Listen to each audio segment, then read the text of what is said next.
해왔던 거죠. 성경 무오설, 예수의 동정녀 탄생, 예수의 대속적인 죽음, 예수의 육체적 부활, 예수의 육체적 재림, 이 5가지가 근본주의 신학의 아주 중심이고, 이것들이 사실은 저와 여러분의 신앙에 굉장히 많이 영향을 미친 신학입니다. 첫 번째, 두 번째는 제가 지난 시간에 했었고, 이제 세 번째, 네 번째, 5번째 말씀을 드리려고 합니다. 근본주의 신학의 세 번째 신앙 고백은 예수님의 대속적 죽음에 대한 확고한 믿음입니다. 예수님이 나의 죄를 대신해서 속죄 제물이 되었다, 이런 신학이죠. 예수님이 인간의 죄를 대속하기 위해서 속죄 제물이 되었다, 이 신앙을 우리 모두는 받아들입니다. 그런데 예수님이 나를 위해 속죄 제물이 되었다, 이 신앙을 납득하지 못하는 많은 사람들, 특히 현대인들은 이 이야기가 참 어려운 이야기입니다. 우리 믿는 사람 입장으로서는 왜 그걸 못 믿어? 그렇게 우리가 말할 수 있지만은 믿지 않는 사람들 입장에는 저게 말이 좀 안 된다, 이렇게 질문하는 거죠. 내가 죄를 지으면 내가 벌을 받아야지 왜 예수님이 벌을 받지? 부모가 아무리 자식을 사랑해도 부모는 부모, 자식은 자식입니다. 부모의 죄는 부모의 죄, 자식의 죄는 자식의 죄인 거예요. 부모의 죄를 자식이 받을 수 없고 자식의 죄를 부모가 받을 수 없는 겁니다. 부모의 인생은 부모의 인생, 자식의 인생은 자식의 인생입니다. 그런데 왜 지리적으로 아무 관련이 없는 이스라엘의 예수님이 나를 대신해서 죄의 대가를 치루었고, 혈연적으로 아무 상관이 없는 예수님이 나를 대신해서 십자가에 피 흘려 돌아가셨다는 거지? 지성인들은 당연히 질문하는 거죠. 예수님의 대속적 죽음을 우리가 어떻게 현대인들에게 설명할 수 있을까? 이런 우리가 고민들을 해볼 필요가 있습니다. 예수님이 대속 제물이 되었다, 이 교리는 예수님이 누구인가 하는 유대인들의 질문에 대한 대답으로 우리가 그렇게 볼 수가 있습니다. 예수님은 유대인입니다. 예수님의 제자들도 유대인입니다. 그렇죠? 그러니까 초대교회는 유대인들을 중심으로 교회가 형성되었습니다. 사도 바울도 여러 나라에 가서 복음을 전하면서도 맨 먼저 그 지역에 있는 유대인들을 찾아가서 유대인 회당에 가서 먼저 복음을 전했습니다. 그래서 교회가 전하는 예수 그리스도에 대해서 이제 유대인들이 질문하는 거예요. 예수님이 누구야? 예수가 누구인데 너희들은 우리가 지금 수천 년 동안 지키고 믿어온 율법보다도 예수를 믿으라고 하는 거야? 예수가 너희들이 메시아라고 하는데 메시아라는 사람이 왜 십자가에 달려 죽었어? 이런 질문을 유대인들이 초대교회에 합니다. 이런 유대인들의 질문에 교회는 대답을 해야만 했습니다. 그래서 오늘 신약성경 본문에는 유대인들의 질문에 대해서 알기 쉽게 정리를 해놓고 있습니다. 우리 화면에 있는 거 한번 볼까요? 우리 대제사장이 거기부터 같이 한번 읽어봅니다. 대제사장이 해마다 짐승의 피를 가지고 성소에 들어갔습니다. 그러나 이제 그는 자기를 희생제물로 드려서 죄를 없이 하시기 위해서 시대의 종말에 단 한 번 나타나셨습니다. 이 말씀에 근거해 본다면 예수님이 누구인가 하는 유대인의 질문에 예수님은 속죄양이었습니다. 예수님은 세상 죄를 짊어지신 하나님의 어린 양이었습니다. 이 대답입니다. 이 대답은 유대인들에게 가장 잘 이해가 됩니다. 유대인들은 자신이 죄를 지으면 사회적으로 일단 벌을 받습니다. 그러나 사회적 형벌이 다가 아니에요. 사회적으로 벌을 받은 후에 반드시 짐승의 피를 가지고 하나님께 속죄 제사를 드립니다. 거기까지 해야 완전히 용서를 받습니다. 사회적으로 죄를 짓지 않았다고 하더라도요, 1년에 한 번씩 대제사장은 민족의 죄를 대신해서 양을 잡아서 그 피를 가지고 성소로 들어갑니다.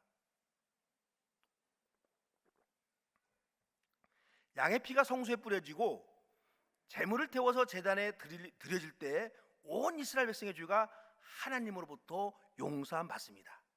이때 제물로 드려진 양을 속죄양, 희생양 이렇게 말합니다. 그래서 이 의식이 담긴 의미는 바로 이런 겁니다. 이스라엘은 하나님과 관계 속에서 역사를 이어가고 있습니다, 이런 의미입니다. 개인적으로는요, 하나님과의 관계 속에서 내가 인생을 살아가고 있습니다. 이런 선언입니다. 이런 종교와 문화를 가진 유대인에게 당신의 죄를 위해 제물이 된 어린 양, 속죄양이 바로 예수님이었습니다. 이런 증언은요 상당히 가슴에 와닿습니다. 그래서 우리가 정리를 한번 해보면은 예수의 대속적 죽음은 예수님에 대한 유대적 설명이었다. 우리가 이해할 수 있습니다. 그런데요 예수님의 이야기가 이제는 이방인, 비유대인에게까지 전해지게 됩니다. 이방이라고 말하기엔 좀 그래서 제가 비유대인이라고 그러는데, 비유대인. 그래서 비유대인들이 묻습니다. 예수님이 누구입니까? 예수님이 어떤 사람입니까? 맨 처음 복음을 전한 사람들은 성경에 기록된 대로 처음에는 예수님의 유대적 설명에 의존해서 전할 수밖에 없었습니다. 하지만 양을 잡아서 제사를 드리는 종교와 문화에 익숙하지 않은 비유대인들은 예수님이 속죄양이라는 설명이 납득이 잘 가지 않습니다. 저와 여러분은 다행히 예수님의 유대적 설명에 이해가 되고 그래서 받아들였습니다. 그래서 우리가 하나님의 자녀가 된 것은 참 은혜다. 왜냐 그러면요 사실 많은 사람들이 이야기를 들었습니다.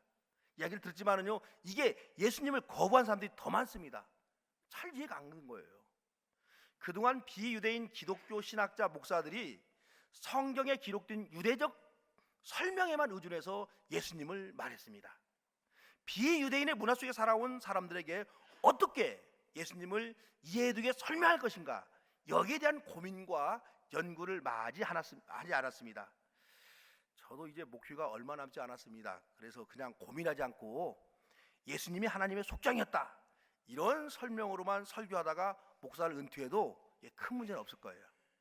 하지만 목사로 살아가는 이상 예수는 누구인지를 끊임없이 묻고 그 시대 사람들에게 이해할 수 있도록 설명해 줘야 합니다.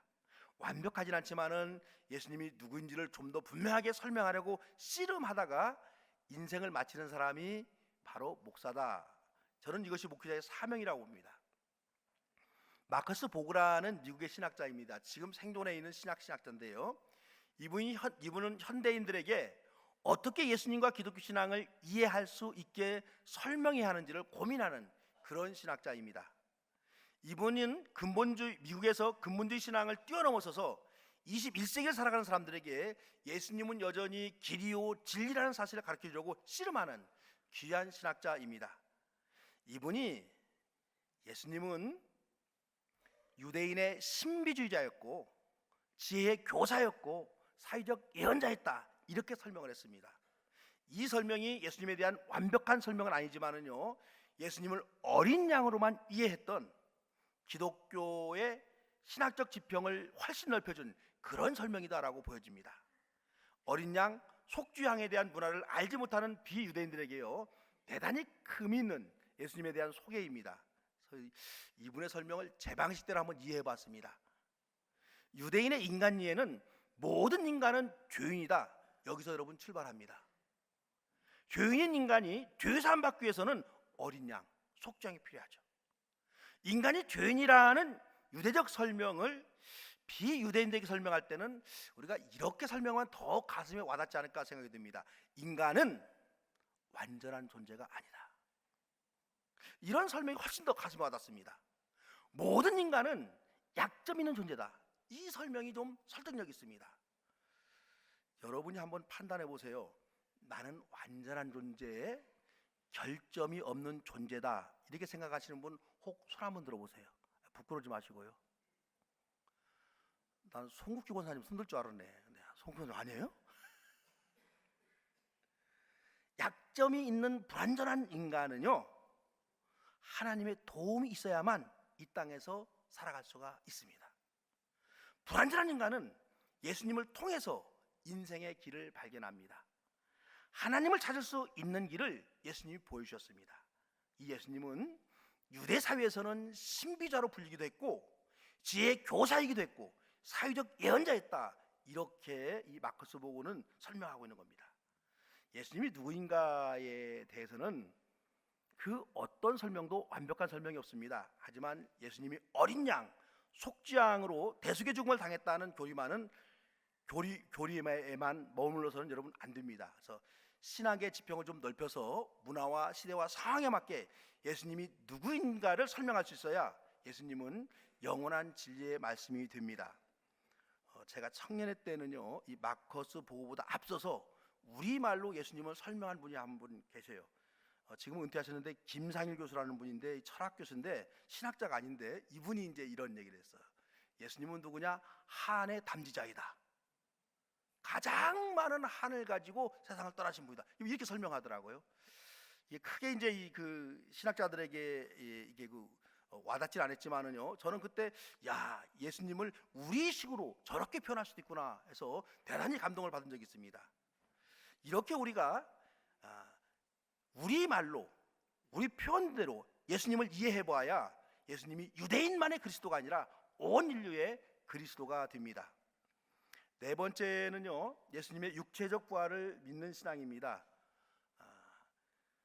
예수님이 육체적으로 부활하셨다, 이 신앙을 부정하는 크리스찬은 여러분 아무도 없습니다. 다만 불신자들은 죽은 자가 살아났다, 이 사건이 참 믿기 어렵다고 말합니다. 특히 과학의 세계에서 교육받은 우리 자녀들은요, 죽은 자가 다시 살아났다는 부활을 사실로 받아들이기에는 참 어려운 사건으로 그렇게 말합니다.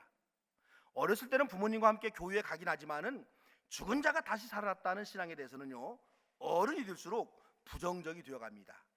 그래도 우리 크리스찬들은 예수 부활에 대한 신앙을 포기해서는 안 됩니다. 이 과학의 시대에도 부활을 설명하려는 노력을 우리가 멈춰서는 안 됩니다. 교회는 예수님의 부활 위에 세워진 공동체이기 때문입니다. 완벽하진 않지만 부활에 대한 설명으로 두 가지 가능할 수가 있을 것 같습니다. 첫째는요, 믿업지 못한 제자들의 완전한 변화가 예수 부활의 증거라고 우리가 주장할 수 있습니다. 성경을 언뜻 보면 예수님을 배반한 제자가 가룟 유다로만 보입니다. 하지만 복음서를 깊이 읽어보면요, 모든 제자들이 다 예수님을 배반했습니다. 가룟 유다는 돈 때문에 배반했다고 한다면 다른 제자들은 두려움 때문에 배반했습니다. 이 두려움이 얼마나 컸던지 베드로는 종인 여자의 질문에 예수를 모른다라고 거짓말하고 도망갑니다. 그런데 놀라운 반전이 생겼습니다. 예수님을 배반한 모든 제자들이 어느 날 갑자기 모두 신앙의 용사로 변화되었습니다. 자신들을 죽일 수도 있는 권한을 가진 대제사장 앞에서 당신이 죽인 예수는 메시아였다, 그리스도였다, 이렇게 주장하는 겁니다. 힘없는 여자 종 앞에서 예수를 모른다고 거부했던 베드로가 대제사장이라는 거대한 권력자 앞에서 예수를 메시아였다 담대하게 증언합니다. 당신이 메시아를 죽였어, 그렇게 말합니다. 이 놀라운 변화의 사건이 왜 일어났을까요? 겁쟁이였던 예수님의 제자들이 예수 부활을 전하다가 모두가 순교했습니다. 여러분 성경에 보면요, 제명대로 살다가 죽은 예수님의 제자가 한 명도 없습니다. 이 엄청난 제자들의 변화가 여러분 어찌 된 일입니까? 이들이 예수 부활을 목격했기 때문이라는 설명밖에는 달리 설명할 길이 없습니다. 예수 부활을 목격함으로 해서 처벌을 두려워하던 겁쟁이 제자들은 죽음을 겁내지 않는 담대한 신앙의 용사로 그렇게 변화되었습니다. 오늘 과학의 시대를 살아가는 자녀들, 이웃들에게 예수 부활을 믿게 하려면요, 교회에 다니는 성도들의 삶이 세상 사람들과는 좀 달라야 됩니다. 크리스찬들의 삶의 목적과 방향이 불신자들과는 좀 달라야 됩니다. 세상을 보는 눈, 세계관이 세상 사람들과 달라야 됩니다. 교회가 세상과 다른 꿈과 이상을 가지고 행동하면 세상 사람들은 예수 부활을 받아들입니다. 예수 믿는 내가 세상 속에서도 하나님 나라의 성숙한 백성으로 살아갈 때요, 예수 부활은 지금도 우리 주변에서 일어나고는 현존한 사건이 됩니다. 두 번째는요, 현존하는 교회의 존재가 예수 부활의 증거입니다. 교회가 2000년 동안 존속되어 왔고 유대 지역을 넘어 온 세상에 널리 퍼져 있습니다. 교회는 예수 부활의 근거에서 생겨난 공동체다, 우리가 이렇게 말할 수 있습니다. 만일 예수 부활이 거짓이라고 한다면 교회는 2000년 동안 존재할 수가 없었습니다. 교회가 2000년이라는 긴 시간 동안 존재해온 사실이 예수 부활의 역사적 증거다, 그렇게 우리가 주장해도 됩니다. 지금 우리 사회에서는 교회의 멸망을 예측한 사람들이 종종 있습니다. 물론 교회가 망한다고 하나님이 망하는 것은 여러분 아닙니다. 하지만 교회가 망하면 예수 부활의 복음은 사라지게 됩니다. 교회에 많은 문제들이 있는 것이 사실이지만은요, 교회가 우리 사회에서 소멸되는 일은 절대 없을 것입니다. 교인들은 연약해서 예수님을 혹 배반할 수 있지만은요, 예수 부활은 역사적 사실이기 때문에 교인은 여전히 교회의 역사를 이어가게 됩니다. 저는 그래서 이 부활을 이 현대말로 희망으로 그렇게 해석합니다. 부활을 믿는 크리스찬은 어떤 형편에서든지 희망 속에 살아가는 사람입니다. 여러분, 실패라고 하는 건요, 인생의 과정에서 늘 있는 겁니다. 하지만 그 어떤 실패가 우리를 힘들게 한다 할지라도 예수 부활을 믿는다면 희망으로 다시 일어설 수 있습니다. 혹 죽음의 어두운 골짜기를 걸어가게 된다 할지라도 낙담하지 않습니다. 언제나 부활의 희망 속에서 인생을 사는 사람들, 이런 사람들이 예수 부활을 받아들이는 사람들입니다. 마지막 5번째는요, 예수의 육체적 재림을 믿는 신앙입니다. 우리 눈에 그려지듯이 예수님이 천군 천사를 대동하고 이 땅에 다시 재림한다, 이런 교리인데요. 화면을 한번 보면은요, 이렇게 그림으로 우리가 좀 보는 게 이게 훨씬 더 이렇게 와닿을 수 있을 것 같습니다. 이제 이런 식으로 예수님이 다시 오신다 생각을 하고 상상을 해서 그린 겁니다. 상상적 작품인 거예요. 또 이제 어떤 분은 이런 식으로 예수님 오실 거 아닌가 이렇게 그려놨어요. 또 어느 분은 또 이런 식으로 그려놨어요. 참 멋지죠. 예수님이 참 저렇게 오신다. 참 우리들도 저렇게 예수님이 빨리 왔으면 좋겠다. 이런 이렇게 생각이 듭니다. 그래서 예수님의 재림은 역사의 단절과 세상의 종말을 의미합니다. 성경에 보면 예수님의 재림이 곧 있을 것으로 많은 곳에서 증언하고 있습니다. 그래서 여러분, 영리한 목사들은 예수님의 재림을 강조하면 성도들이 더 헌신하고 성도들이 더 열심을 낸다, 이 사실을 알고 예수 재림을 강조합니다. 이 교리에 기대어서 종교적 사기꾼들이 등장하기 시작했습니다. 종교 사기꾼인 이단들은 아예 예수님이 언제 온다라고 날짜를 말하기도 합니다. 좀 더 사악한 이단들, 그러니까 날짜를 말하는 이단들은 아마추어 이단들이고, 날짜를 말을 하진 않지만 몇 년 안에 곧 올 것이다 이렇게 말하는 사람은 진짜 사악한 이단들인데, 이 사람들은 그렇게 몇 년 안에 곧 올 것이라는 것을 암시하면서 사람들을 자신의 울타리에 가둬놓습니다. 그러니까 이 이만희가 14만 4천 명이 되면은 세상이 끝납니다. 이제 14만 4천 명이 될 날이 얼마 안 남았습니다. 이게 무슨 얘기예요? 그렇게 이제 하는 거죠. 대단히 사악한 이단이죠. 그래서 여러분, 예수의 육체적 재림 교리는 기독교의 가장 큰 부작용을 가져온 위험한 교리가 되었습니다. 여러분, 이제 우리 한번 차분하게 생각해 봅시다. 저 그림을 보면 흥분이 되는데 우리 차분하게 한번 생각해 봐요. 예수님이 저 성화처럼 재림하면 어느 장소로 오실까요? 어느 장소로? 우리 이 선교 초기에는요, 평양이 제2 예루살렘이다 이렇게 말해서 예수님이 저렇게 재림한다고 한다면 평양으로 오실 것이다 이렇게 주장하는 사람들이 여러분 있었어요. 실제로 여러분 생각해 보세요. 한국에서 예수님이 저런 식으로 재림하면은 미국에서는 볼 수가 없을 거 아니에요. 미국하고 저 다르니까. 예루살렘에서 저렇게 재림하면은요, 어때요? 유럽에서는 못 봅니다. 안 보이잖아요. 지구는 평평하지 않고 둥글기 때문에 온 인류가 한눈으로 저 그림들과 같이 재림하신 예수님을 볼 수 있는 곳, 이것은 지구상 어디에도 없어요. 또 시간에 관한 거예요. 성경에는 예수님의 재림이 제자들이 죽기 전에 일어날 사건처럼 그렇게 말하는 대목이 있습니다. 내가 곧 갈 것이다. 아멘 오십시오 주 예수님. 성경의 마지막 책인 요한계시록은 이렇게 끝나고 있어요. 내가 곧 갈 것이다. 아멘 오십시오 주 예수님. 얼마나 여러분에게 감동이 드는 말씀입니까? 그래서 이 구절을 문자대로 해석하면 예수님이 곧 오신다고 했으니까는요, 이 세상 종말이 얼마 남지 않다 이렇게 여러분 주장할 수가 있습니다. 그런데 우리가 차분히 생각해야 돼요. 흥분하지 말고. 이 말씀이 기록된 요한계시록이 무려 1900년 전에 쓰여진 거예요. 이해가세요? 문자대로 이루어졌다고 한다면 예수님이 오셔서도 벌써 오셨어야 됩니다. 왜요? 곧이라고 했으니까. 이 말씀이 문자대로 한다면 예수님이 내일 오신다고 하더라도 이 말씀은 틀린 말씀이 돼요. 왜냐하면 100년도 우리는 안 살잖아요. 100년도 안 되는 세월을 사는 인간에게 이게 그 1900년 후에 일어날 일을 곧 오신다, 이런 사건으로 말할 수는 없습니다. 우리가 지금도 은혜 받고 있는 찬송이 있죠. 주 예수의 강림이 가까우니. 이 찬송은 지금도 우리가 부르면서 은혜를 받고 있습니다. 그런데 이 찬송가가요 1830년대에 작사된 찬송가입니다. 몇 년 전, 지금부터 190년 정도 됐어요. 그러니까 190년 전에 주 예수의 강림이 가깝다고 한 찬송은 문자대로 말하면 틀린 찬송이 돼요. 왜냐하면 190년 후에 일어나지 않은 재림을 가깝다고 노래하는 것은요, 이 문자적으로 잘못된 거죠. 그렇다면 성경에 분명히 문자적으로 기록되어 있는 예수님의 육체적 재림, 이걸 우리가 어떻게 이해할까요? 이 문제는 제가 여러 번 종말론 설교에서 말씀드린 적이 있어서 시간 관계상 오늘은 결론만 이렇게 말씀을 드립니다.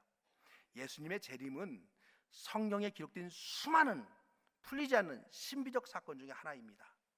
예수님의 재림은 하나님의 주권이기 때문에 우리는 하나님께 맡기고 문자에 우리가 연연할 필요 없습니다. 다만 초대교회에서 말한 예수 재림의 의미 이건 뭐냐 그러면요, 초대교회가 당한 이 박해가 곧 끝난다, 그런 말이고, 이 말은 뭐냐면 이 땅의 모든 것이 끝이 있다, 이런 의미로 정리하고 있습니다. 기나긴 인류의 역사에도 끝이 있을 것이고 개개인의 인생에도 반드시 끝이 있고 인생의 과정에서 겪는 고난에도 끝이 있고 우리가 어쩌다가 얻은 부귀영화에도 끝이 있습니다. 세상에 존재하는 모든 것이 반드시 끝이 있다, 이 사실을 안다면 여러분 우리 삶이 좀 많이 달라질 것입니다. 고난을 당할 때 이 고난에도 끝이 있음을 안다고 한다면 절망하지 않고 희망으로 고난의 시기를 견딜 수가 있습니다. 성공했을 때 이 성공에도 끝이 있음을 안다고 한다면 더 겸손해질 수 있습니다. 초대교회에서 예수 재림을 강조하는 것은 지금 교회가 받고 있는 이 박해의 끝이 있다, 이 점을 강조한 겁니다. 인류의 종말과 역사의 단절은 하나님의 주권에 속합니다. 다만 이 박해에도 끝이 있다는 사실을 굳게 믿고 초대교인들은요, 그 도미티안의 무서운 박해에도 배교하지 않고 끝까지 신앙을 지켜나갑니다. 이제 우리 근본주의 신학 변혁의 필요성을 정리를 한번 해봅니다. 제가 성경 공부 시간에 가끔씩 사용했던 예화 하나로 정리를 한번 해보려고 합니다. 유치원에 다니는 어린 여자아이가 엄마에게 질문합니다. 엄마, 아기는 어떻게 생기는 거야? 엄마가 대답합니다. 남자와 여자가 사랑하면 아기는 생기는 거야. 아이가 또 질문합니다. 어떻게 하는 것이 사랑하는 거야? 엄마가 대답합니다. 예쁘다고 안아주고 뽀뽀해주는 것, 그것을 사랑이라고 하는 거야. 여러분, 이 엄마의 설명에 혹 문제가 있어요? 우리 유치원 원장님 박혜경 원사님, 아기에게 이렇게 설명 안 해요? 이 설명이 더 넘어가면 좀 이상해지는 거죠, 그렇죠? 제가 볼 땐 최선의 설명이었습니다. 며칠이 지난 후에 아이가 저녁 때가 다 되어도 집에 오지 않습니다. 엄마가 놀라서 찾아보니까 놀이터 한쪽에서 아이가 울고 있습니다. 깜짝 놀라서 엄마는 아이에게 물어봅니다. 아가 왜 울어요? 왜 그래? 아이가 대답합니다. 나 아기 생겼어. 너무 놀란 엄마는 무슨 소리야? 어떻게 너에게 아기가 생겼어? 아이가 대답합니다. 얼마 전에 엄마가 아기는 사랑하면 생긴다고 했잖아. 사랑은 안아주고 뽀뽀해주는 거라고 했잖아. 군대에서 휴가 온 삼촌이 나를 예쁘다고 안아주고 볼에 뽀뽀했단 말이야. 그러니 아기가 생긴 거지. 여러분, 엄마의 설명이 문제입니까? 아이의 이해가 문제입니까? 제가 볼 때는 둘 다 정확했어요. 그렇죠? 우리가 처음 예수를 믿을 때 들은 근본주의 신학에 입각한 설명은 마치 어린아이에게 엄마가 아기 생성에 대해서 설명해 주는 것과 비슷한 신학적 설명입니다. 생물학을 공부하지 아니한 유아기 시절에는 아이에게 아기 탄생의 신비에 대해서 그렇게 설명해 줄 수밖에 없습니다. 하지만 아이가 자라서 생물학을 공부하면서 아기의 생성이 주는 생물학적 현상과 아기 생성의 의미를 구별해서 알게 됩니다. 중세교회가 여전히 유아적 설명으로 신앙을 미신화하고 있을 때 독일의 신부 마르틴 루터는 좀 더 발전된 신학으로 신앙을 설명해서 미신화에 사로잡힌 그런 이 중세 교인들을 구원했습니다. 이제는 21세기라는 새로운 시대가 여러분 도래했습니다. 더 깊은 신학적 설명이 있어야 복음은 이 시대 사람들에게 울림을 줄 수가 있습니다. 우리 크리스찬들은 더 넓고 더 깊은 신앙의 세계로 나아가서 세상을 구원해야 될 책임이 있습니다. 그러기 위해서는요, 우리가 주일학교에 들었던 우리의 주일학교 신학, 이게 여러분 잘못된 신학이 아닙니다. 이 신학에 머물러 있는 것이 잘못된 신학이지 이 신학이 잘못된 게 아니에요. 이 주일학교 신학을 어른된 장선한 신학으로 우리가 발전시키기 위해서 노력하고 고민하고 씨름해야 되는 겁니다. 우리는 지금 종교개혁 500주년이 지난 시대를 살아가고 있습니다. 60만 어른으로 살아갈 것이 아니라 신앙도 장성한 어른으로 살아가는 저와 여러분 되시기를 주의 이름으로 축원합니다. 사랑해 주님, 우리의 신앙이 나날이 성숙해져서 예수 그리스도의 신앙과 가까이 가는 그런 저희들 되게 하여 주시고, 우리의 인격과 인품이 더욱더 높아져서 예수 그리스도의 인격과 인품에 가까이 가는 저희들 되게 하여 주시옵소서. 예수님의 이름으로 기도드리옵나이다.